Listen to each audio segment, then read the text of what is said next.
David Hume, the most evil philosopher. Anti-Enlightenment, anti-reason, anti-American. Why would I say that David Hume is the most evil philosopher? By what standard do I decide this? Why not Immanuel Kant, who was Ayn Rand's choice as the most evil philosopher in history? One of the reasons why I disagree with Rand is that David Hume was the inspiration for Kant's attack on reason in his book Critique on Pure Reason. Another is that Hume turned out to be the nexus for not only the continental tradition of philosophy, including Kant, but also the conservative movement and the utilitarian movement. So he's the origin of irrationalism and evil on both political sides. But what about Rousseau, you ask? Rousseau was the intellectual father behind the French Revolution, which ended in disaster and huge human costs in life. Arguably, he's the father of the modern environmental movement, which not only wants to enslave everyone, but openly talks about killing 90 to 95% of the human population. What about Machiavelli? I don't consider Machiavelli much of a philosopher at all. His ideas are more about practical political consideration. I picked David Hume because I consider him the philosopher that ended the age of reason or enlightenment. I consider the most important thing of the Enlightenment being reason, and he attacked reason. For some reason, his ideas have been adopted by many. In many ways, his ideas are more understandable than Kant, and therefore I think more persuasive and damaging. I should also mention that many people have purposely mislabeled philosophers as part of the age of reason or the age of enlightenment. Among these are Jean-Jacques Rousseau, who could hardly be called an advocate for reason. In fact, he believed that reason was what perverted people and caused all the problems of society.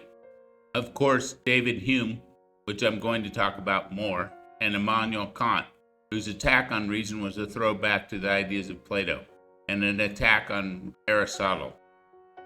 David Hume was born in Edinburgh, Scotland in 1711, and his family was part of the landed gentry. He studied at Edinburgh University. He went on to make his career at something called the Faculty of Advocates as a librarian. He also made a considerable amount of his income from his writings. He died in August of 1776. He was also good friends with Adam Smith. David Hume was part of what is called the Scottish Enlightenment, but I think it's mischaracterized and should be called the Scottish Anti-Enlightenment. The founder or father of this movement was a guy named Francis Hutcheson. The main theme that seems to connect all these so-called Scottish Enlightenment philosophers, including Francis Hutcheson, David Hume, and Adam Smith, is what is called sentimentalism. It's an ethical theory that says that ethics are defined by emotion, not reason. For moral sentimentalists, our emotions and desires play the leading role in the anatomy of our morality. They believe moral thoughts are fundamentally sentimental. As you can see, this is already an anti-reason, anti-John Locke position. Locke did not define a complete ethical system, but clearly moral sentimentalism is completely at odds with the idea of natural rights. Natural rights define the logical basis by which we interact with each other. By the very definition of moral sentimentalism, you can't argue logically or rationally about what is moral. It's just a sentiment or feeling. Hume is often characterized as an Enlightenment thinker. Nothing could be further from the truth. I'm going to show you that Hume is anti-reason. I'm going to show you that Hume attacks reason in 4 different ways. He also attacks the whole idea of freedom by denying property rights. Hume is pure evil, and the fact that he's claimed by the left and the right shows how dangerous he is. Let's start with the fact that Hume denies that we can understand causation. He basically says causation doesn't exist. It's just one thing follows another. Hume illustrates his ideas on the lack of causality by pointing to billiard balls. He says, for example, when one thinks of a billiard ball moving in a straight line toward another, one can conceive that the first ball bounces back, the second ball remains at rest, the first ball stops and the second ball moves, or the first ball jumps over the second ball, etc. According to Hume, there's no reason to believe any of these possibilities over the other. Strangely enough, Hume of course provides no empirical evidence for his nonsense. This example shows that Hume is ignoring the law of identity and denying the power of Newton's laws of motion and the overwhelming empirical evidence behind them. This is intellectual fraud. For instance, the first ball cannot jump over the second ball without violating the law of identity. Billiard balls do not jump for no reason. The same is true of the first ball bouncing back and the second ball staying in place. A billiard ball, when struck with sufficient force, moves. That's straightforward Newton. Note that this insane argument is being made by David Hume long after Newton had discovered the laws of motion and had shown overwhelming evidence for the veracity of his ideas. This guy is a philosophical fraud and a scum. Hume's position before Newton and Galileo might have been defensible or at least forgivable, but after that, this is just fraud. This is a clear attack on science and reason. But the evil of Hume doesn't end with the attack on causation. He also attacks the whole idea of induction. I did a whole video on Francis Bacon and induction and how he showed empirical evidence for induction. I also showed in another video the nonsense that Aristotle did not understand induction at all. The whole point of induction is to draw generalized conclusions from specific data points. But Hume destroys that whole connection. Many philosophers try to say that Hume takes empiricism to its logical end. No, he does not. He destroys the whole point of empiricism. This propaganda is pushed by anti-reason philosophers, particularly the continental tradition of philosophers. This position is evil and costs lives. Hume's famous attack on induction is illustrated by the black swan scenario. In this scenario, you observe 100 swans and they're all white. So you infer, that is induction, that all swans are white. The next day you see a black swan. This is essentially what Hume thinks scientists are doing, which is insane and evil. Hume is making this argument 100 plus years after Newton's Principia. I think that this shows that Hume had an agenda to attack and undermine the Enlightenment. Newton's laws of mechanics and gravity had overwhelmingly shown the power of science and reason, but Hume chose to deny them. The original Science Denier. Hume ignored or rejected the empirical evidence provided by Bacon. Hume provided no empirical evidence for his position. He just does a thought experiment. What a bunch of hooey. Supposedly, Hume came to all these erroneous conclusions when he was trying to contemplate Aristotle's method of syllogisms. The classic example of a syllogism is all men are mortal. Socrates is a man, therefore Socrates is mortal. This is called deduction, or deductive logic. I did a whole video on the power of deduction. Deduction starting with Aristotle, then Boyle, then Claude Shannon, and then used in every computer and every smartphone, shows the overwhelming power of deduction. But Hume, of course, decides that he's skeptical of this, as if that's profound. This is like some pseudo-intellectual college freshman who thinks he's saying something profound by ignoring obvious facts. Hume's swan example shows another fatal flaw in Hume's argument. Hume has made an inference based on an accidental cause. I consider this intellectually dishonest. Eggs are white, clouds are white, paper is white, some flowers are white, so are some other birds. Drawing the conclusion that all swans are white is to focus on the accidental. Most humans are within a certain height range. but that would be no reason to define human beings as being above 4.5 feet and below 6.5 feet. Hume in this example ignores what is important, what's a causal feature for swans, and chooses a trivial feature. And he also ignores the process for induction that Bacon laid out.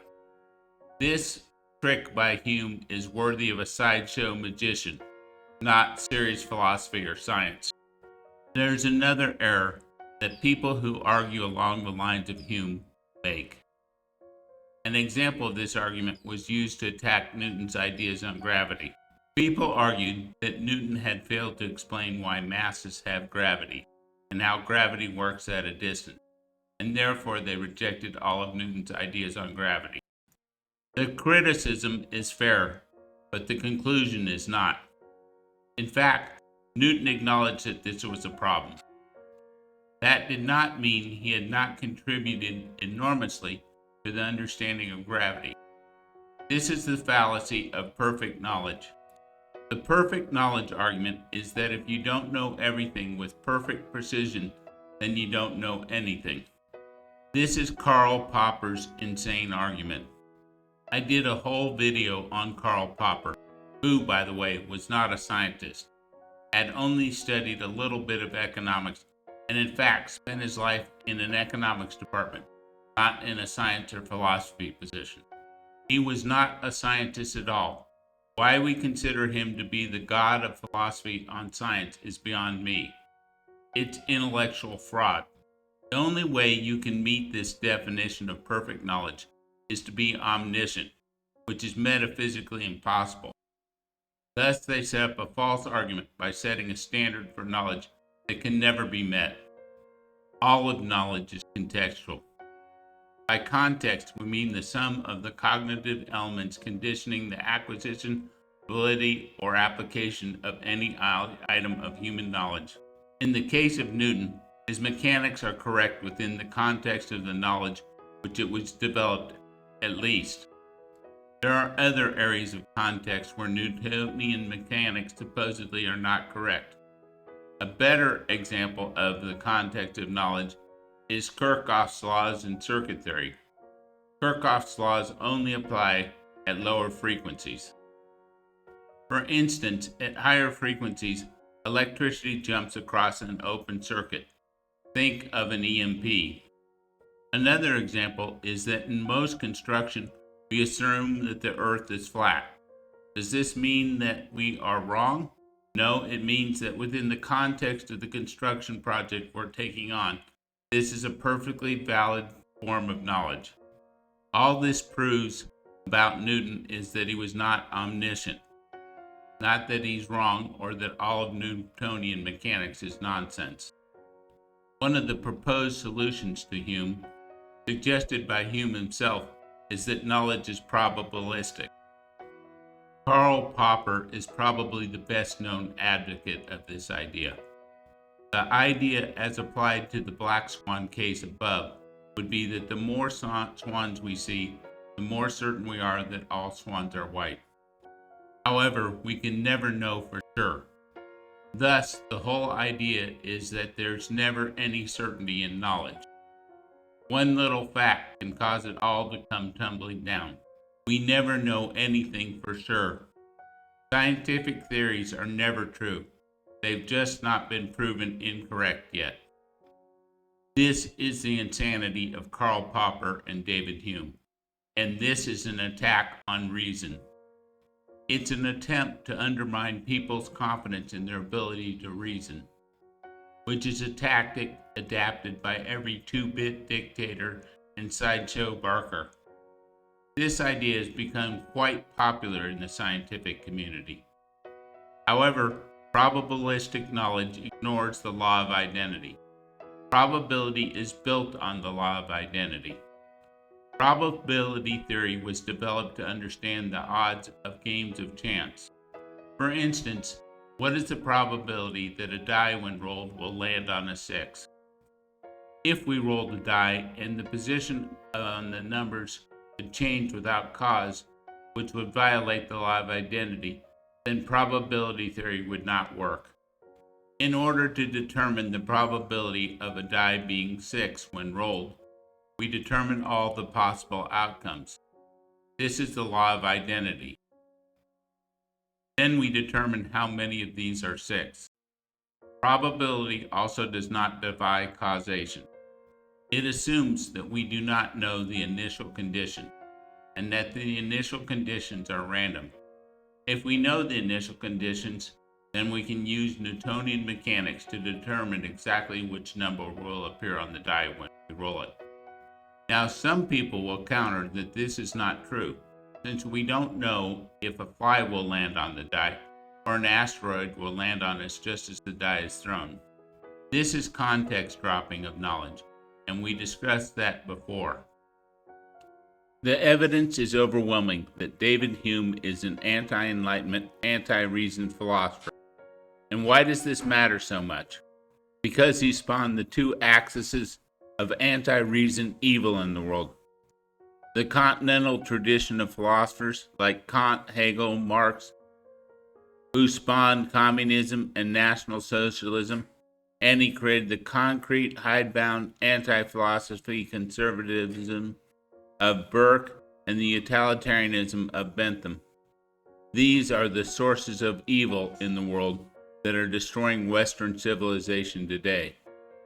To show you how evil this tradition is and how embedded it has become, I point at the so-called libertarian think tank, the Cato Institute, and David Boaz, who ranks David Hume as one of the 5 major contributors to modern liberalism, by which Boaz means a philosophy of individualism. What a bunch of bunk. Bentham's utilitarianism was heavily influenced by and served as a response to David Hume, particularly Hume's concept of utility as central to morality. In addition to being the father of modern irrationalism, Hume is the father of moral relativism with his famous is-ought problem. According to Hume, descriptive statements, that is, what is, and prescriptive statements or moral statements, what ought to be, are inherently disconnected, arguing you can't derive morals from facts alone. He observed that we often make that leap. For example, humans evolved to eat meat, therefore we ought to eat meat. This is the height of moral relativism and context dropping.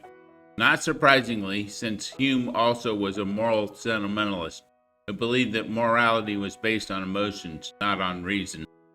As we discussed earlier, he attacked reason mercilessly. He did not believe in reason, so he cannot follow a logical argument. Ayn Rand destroyed this absurdity. She pointed out that the fact that a living entity determines what it ought to do, thereby reversing the onus from one of reconciliation to one of necessity. I did a whole video on the ethics of Ayn Rand and the fact that she based morality in the biological facts of human beings and the biological facts of all living entities. Note that this is-ought problem Hume developed almost 100 years after John Locke had developed natural rights, which clearly demonstrated the connection between reason and morality. This is clear intellectual fraud. Hume is just a third-rate con artist. The fact that he's taken seriously at all is absurd. Not surprisingly, Hume was also, quote-unquote, a skeptic of natural rights. He wasn't a skeptic, he outright attacked the whole idea of natural rights. He said he viewed them as nonsense on stilts. What a surprise. This is also Jeremy Bentham's comments about natural rights. He proposed laws for society as useful conventions that arise from human experience and necessity. This is just the common good argument, thus hearkening back to the nonsensical political philosophy before Locke. John Locke showed that the common good was a nonsensical, arbitrary standard, and that the goal of government was not the common good, but the protection of individual natural rights, which is the basis of the United States of America and is incorporated into the Declaration of Independence. Hume is anti-American, anti-reason, anti-property rights, anti-natural rights. He's evil through and through. He argues directly that rulers can do whatever they want as long as their rule tends to the common good. In my video on Locke, I showed how this insane standard is arbitrary and leads to all the evils of the world. Every third-rate dictator, every communist dictator, every genocidal murderer claims the goal of the common good. The fact that any philosopher takes this scumbag seriously is just insane. Some people like to try to argue that David Hume was good because he was for private property. He wasn't for property rights. He was for private property. Not surprising that he was also a supporter of the aristocracy and comes from the landed gentry. This is just protecting his own petty interests.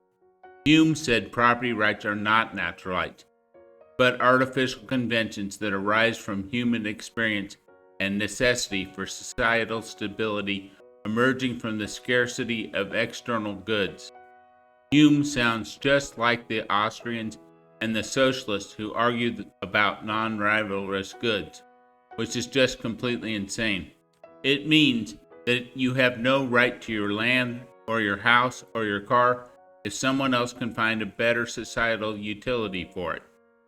This is just exactly what every third-rate dictator, every communist genocidal leader says. So his support of private property does not rehabilitate him. It just proves that David Hume is the most evil philosopher in modern history.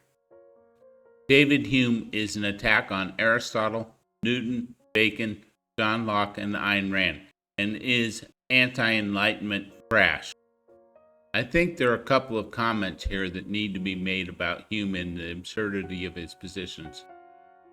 As for his so-called epistemology, I think we can wrap up the errors with this statement. Concepts divorced from facts are just fantasy. Facts divorced from concepts are just noise. I also think it's important to point out that Adam Smith and David Hume were very close friends with each other. They agreed to publish each other's works if the other one died. Well, actually, Smith refused to publish Hume's unfinished work because he was afraid of the political backlash, but Hume agreed to publish Smith's final works if Smith died first. This makes me very suspicious of Adam Smith. I've done a whole video on point. Bottom line, David Hume is anti-reason, anti-enlightenment, anti-American trash, and the original science denier and moral relativist. He is the most evil modern philosopher in history, and maybe the most evil philosopher in all of history. But unlike Plato, who may have had an excuse, there was so much evidence for the power of reason by Hume's time, it's just intellectual fraud.